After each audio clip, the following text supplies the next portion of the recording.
Welcome back to part 3 of From Mill to Still's grand finale. This is the last 8 months of us. That's why it's broken up into a multi-part series. If you haven't seen part 1 and 2, please go back and check those out. And yeah, let's get into it.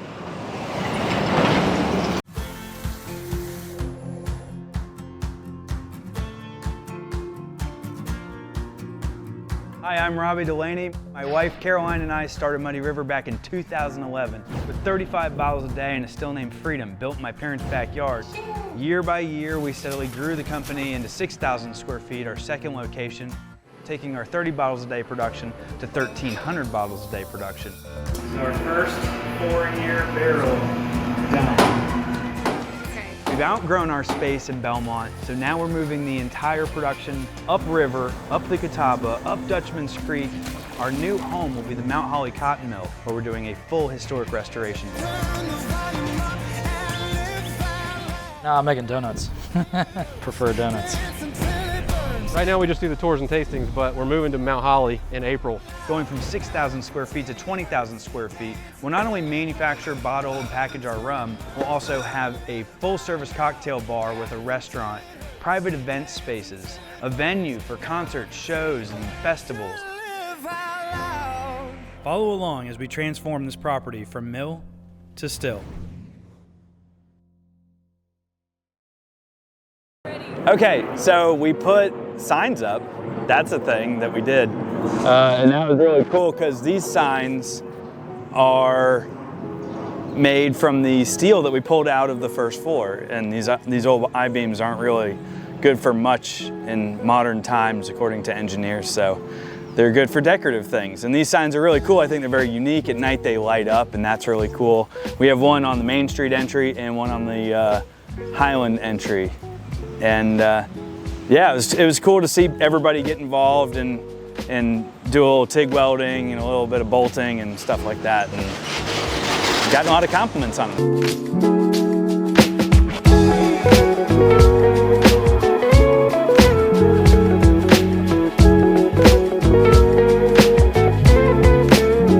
So we put a sign on the front of the building. Basically the day before we opened, that sign went up, and that was fun. It has to offset from the wall. We're gonna put lights behind it. We also had these tanks left over from the whole Sundrop experience. So we stuck some randomly in places. We cut the tops off of tanks to make some flower beds. And yeah, we used some I-beams to build a little retaining wall in the front, get that parking lot looking good. Lots of little touches to just kind of take our what looked like hoarding and make it look like decorations. Still is hoarding. It's not technically hoarding if it's a decoration. Also, we built the front door, and by we I mean Raphael built the front door. This is built out of hard maple, which we actually purchased.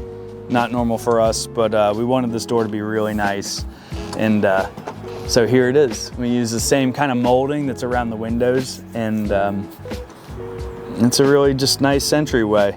It's nice to see this thing finished. This entryway was also made about 18 inches wider. So if you look from underneath the building, you'll see that we kind of repaired and amended and brought up to code what was already here. We'll take a look at that later. Come on in.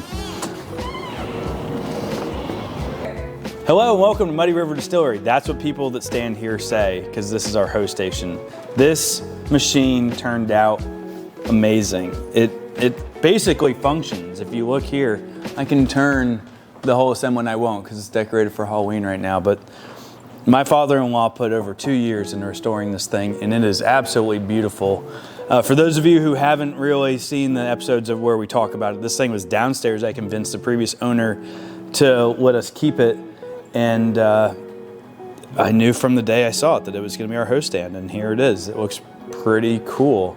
So yeah, from the place where you're greeted as you come into the building and just take it all in, you're most likely to be led to the bar. The bar is amazing. It really did turn out better than anybody thought it would. And we used original parts from the mill. We used steel for the backdrop. We used Sundrop pipes.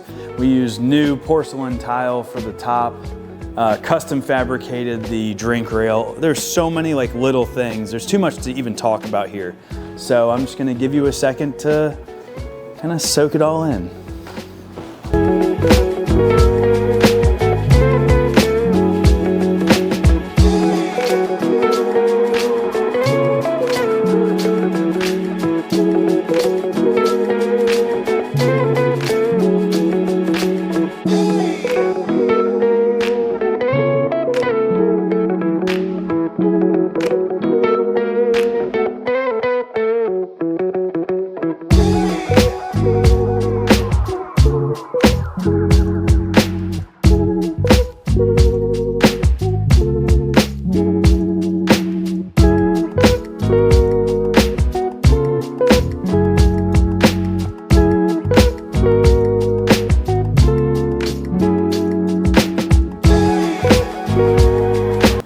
If you're coming in just for a quick stop, like maybe you just need to buy a bottle of rum, you might be directed to this end of the building.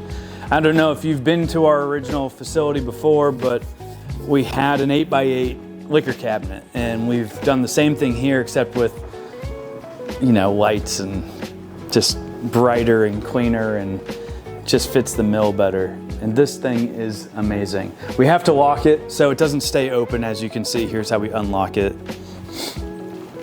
At the end of the night, or based on whatever state regulations per day there is, this thing has to be closed because you can't just be purchasing liquor all willy-nilly. That wouldn't be cool for whatever reason. So anyway, this is what we have for sale. And if you're, you know, not new to us, or if you're new to this whole thing, we've got a lot of products out now. So it's cool to see them all displayed on the shelf. This shelf will hold over 1,000 bottles when it's full. And obviously we have other things in some of the compartments, but it's a beast of a shelf. Stay right where you're at. You also load this liquor cabinet from the back. And that's really cool because you want your product that you put in here first to be the FIFO is what they call it. I don't know how else to say that. Like the milk cabinet in a grocery store, we fill from the back side, and that's really cool to have back access to this. Once it's full, we shut these doors and it's business as usual. Not only is there rum for sale, but there's also merchandise for sale. We have hats, we have shirts, we have Don't Be Dumb shirts, we have Muddy River shirts, we have grand opening shirts. These are really cool. We'll only do this once ever. Cotton mill shirts. And we're about to launch Cellar Dweller shirts. So check out our website if you're interested in those. Some of them are limited to the distillery only, but that's ever changing progress there. So we have old carts that we made into these cabinets here, and they're cool most of the time. Sometimes they can be a lot, but yeah, we took 2 of these carts and kind of repurposed them to hang all of our merch up. And then it just kind of gives us this whole little general store thing going on over here. So that's really cool. So all of the tables, almost all of the tables, besides my kitchen table that's now somewhere, you'll have to come here and find it, are made from repurposing the structural timbers on the first floor. So not the joist, but the structural first layer that goes over the joist, that spans between the joists. It was 3.5 inch, 2 inch, 2.25, I don't know. It was 2.25 inch heart pine. And it was some of the very, very, very original floor, the 1875 floor, supposedly milled on site. This stuff was up to 18 inches wide and 12 feet long. It was full of creosote and oil and God knows what ever else from the last 149 years. And the first thing we did was we chopped it up, saved the good stuff, and cut off the dry rot and the chewed up stuff. And we built like a kiln and air dried a lot of it. So they precipitated, they sweat oil out of them, and they sweat a lot of moisture out of them. So if we were gonna build these tables and be able to put lacquer on it, we needed to remove most of that moisture in order to proceed. So they spent a few months in these like makeshift kilns, basically just air drying under dehumidification. And then we assembled them over at Raf's house, and Raf joined them together. And then the boys put like reinforced angle iron underneath them, and we lacquered both sides and put them on bases. And now here they are in all their glory. They look really good. Now they've got divots and dings and scuffs, but that's, you know, that's patina, right? That's part of it. You can see in particular, this one board was after us cutting it down to be joined, is still every bit of 14, 15 inches wide. This board was probably 18 inches wide when we started processing it. So really cool. Check out the side here. Like, look how tightly grown these rings are. That's what makes it heart pine. It's a certain amount of rings per inch, and it's just absolutely beautiful. So I think people get a lot of appreciation for that wood, not even half the time realizing that it's, you know, it ended its life in 1875. That's pretty cool. God, it has to be top 10 favorite things about this facility. This, like the glass wall around three sides was such like a, from almost day one, need for this facility. It was really tough to get this through the Park Service, and it's really cool that we did. All of this framing is made from the floor joists. And I know, I'm sorry if you actually are one of those people that have watched our entire series and seen all the talking about this room and this hole and this wall. It actually happened. And I was looking back at the final 8 months and saw the video of the truck unloading that glass and being so excited. Just so excited to separate that. In fact, we jumped the gun a little bit. We were super under construction when this glass wall went up, and I was so tired of putting temporary bracing up and not just showing off how cool it was. The builder actually said, "Oh, you know, they're gonna throw a nail gun through that," and I was like, "It'll be worth it," and it is so absolutely amazing. We're fermenting currently in that room 5,000 gallons of wine, and I don't smell it. I don't smell a bit of it. It is unusual how it like keeps the distillery in the distillery. It keeps the cellar dwellers where they need to be, and it allows people to just come in here and appreciate the place without interfering. It's like a zoo exhibit. We hung these Carolina rum signs up, and those are really cool. Those are offset from the wall and backlit. It's almost impossible to see in the daylight, but maybe we've got a picture I can throw up of those at night.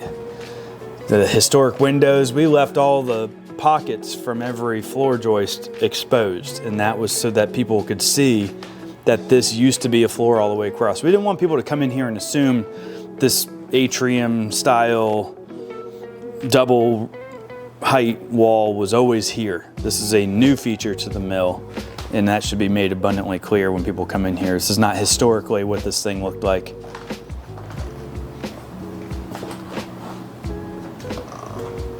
The lounge is an amazing space that's with the bar. It's part of the bar, but it's its own separate experience from the bar. You can still enjoy like being in an old cotton mill up here. This area is full of the tables that were using the original flooring. You can seat 75, so we have this available for private and semi-private events. We've had people even consider getting married down the center of it. It's around 2,200 square feet, I believe. Has access to the bathrooms, and we have the kitchen right here. We even built a small auxiliary bar for the lounge. The lounge bar allows us to be kind of a sports place. We put up 6 TVs here. We can play a different game on each TV. And there are more TVs to come as soon as Caroline lets me buy some more TVs. But we do really well on Sundays here with drink specials and people just watching the game. Panthers aren't doing so well, but you know, people watching other games, I guess, get into it. One of my favorite things about the lounge is, well, aside from access to viewing downstairs, and you can even sit over there, are these benches. These benches were built from the beams that we had to remove from the other side of the building. And it's just really cool to see these get put back to use. These are actually on wheels, so if we wanted to, we could move them. And they are sturdy. I think you can put about 10 butts per bench, comfortably seated with plenty of elbow room, so that's really cool.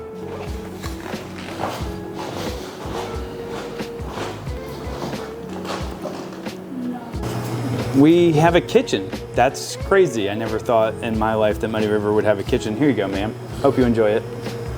You can order food from us, and we have literally the world's best flatbread pizzas, thanks to Tommy and Jesse. They kill it. This spot is pretty cool, and it really adds to the experience. So one of my favorite things about the kitchen is that even in the kitchen, we upcycle things. We bedded all the tile on this floor with the sand from the backyard, and this has to flow to floor drains. So you can see one of the floor drains here, so that the cellar dwellers don't get wet. Everything has to go to the center. And we also have the walk-in cooler. The walk-in cooler we bought in an auction from a Publix, and it was a work in progress. Now it's amazing, and we had to insulate the floor and do a lot of reinforcement, and got some help from a buddy to get this thing up and operational, and we use it. We weren't gonna put a walk-in in here, and I don't know how that would have worked out, so super glad that we did that. So the walk-in, actually, while disassembling this walk-in, I accidentally bought the fermenters that you see in the cellar there, so that's how that whole thing translates. Super cool. I think that pretty much wraps up part 3. There's so much to talk about, every little thing. You really have to just come out here and check it out. If you're traveling from afar, we're 15 minutes from the airport, totally worth it. I'm just kidding, maybe not worth it. I'm sure most of you that have seen these videos have probably already been out here at this point. Thank you so much for checking everything out.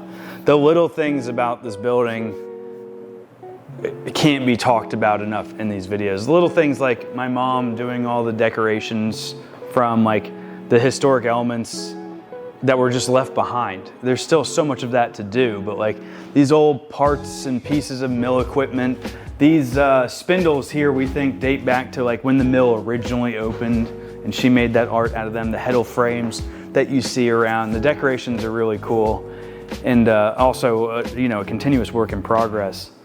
The Halloween decorations are kind of overwhelming things right now, so you'll have to see through that to see what this mill looks like all the time. The Halloween decorations are fantastic also though, so no complaints about that. The bathrooms have their own special little quirks. It's interesting to come through here and see like everything down to even our sound system is different in every room, and it's because it's where Facebook Marketplace or eBay took us through this whole process. You know, the whole lounge is powered by 1990s era Bose surround sound systems, and it'll knock your frickin' socks off. It's an awesome surround sound system, or a sound system. I think there's 18 speakers in that room alone. There's actually speakers in our bathrooms. Our bathrooms are really cool by themselves. They're decorated, you know, tastefully and period specifically, and it's just every little piece of this place is awesome. So hope you enjoyed this part 3, and hopefully if you haven't already, you go back and check out our other videos and subscribe to this channel. Thank you so much for watching. If you want to see anything in particular, leave a comment below, and we'll see you on the final part 4 in a week. Cheers. Breakfast rum.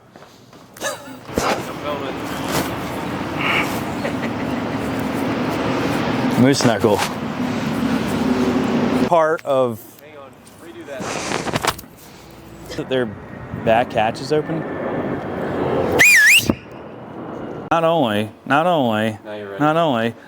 only is she almost kicked me in the face without even thinking about it. I actually had to try to kick you in the face. Dude, that's all I got. This will be fun.